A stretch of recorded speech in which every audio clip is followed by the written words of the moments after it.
Sa ibang balita, ipagpapatuloy ng muli ng Department of Public Works and Highways ang hindi natapos na rehabilitasyon sa bahagi ng EDSA.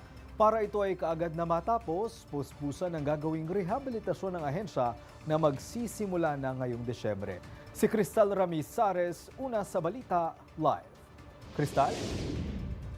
Greg, muling binuhay ng DPWH ang tagal na nakatenggang plano para sa rehabilitasyon ng EDSA na ikakasana sa susunod na linggo.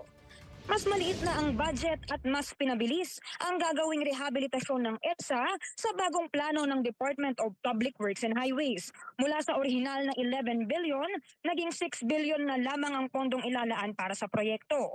2 taon din dapat ang rehabilitation sa inisyal na plano, pero kaya na raw itong matapos sa loob ng 8 buwan. Ayon kay DPWH Secretary Vince Dizon, magsasagawa sila ng 2 phase ng reblocking at asphalt na layering sa mga bahagi ng EDSA na bitak-bitak na. 24/7 na magtatrabaho ang DPWH mula December 24 hanggang January 5 para sa phase 1 dahil kaunti lang raw ang gagamit ng EDSA. Pagdating ng January 5 ng umaga, bubuksan na ang kalsada at tuwing gabi na lamang itutuloy ang reblocking. Nakikipagtulungan rin ng MMDA at DOTR upang siguruhin na bukas ang mga busway at may sapat na public transportation para sa mga commuter.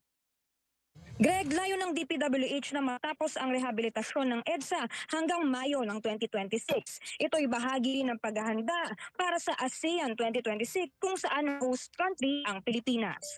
Nauna sa balitang totoo at laging bago, Cristal Ramizares ng IBC News para sa Alauna sa Balita ng Congress TV.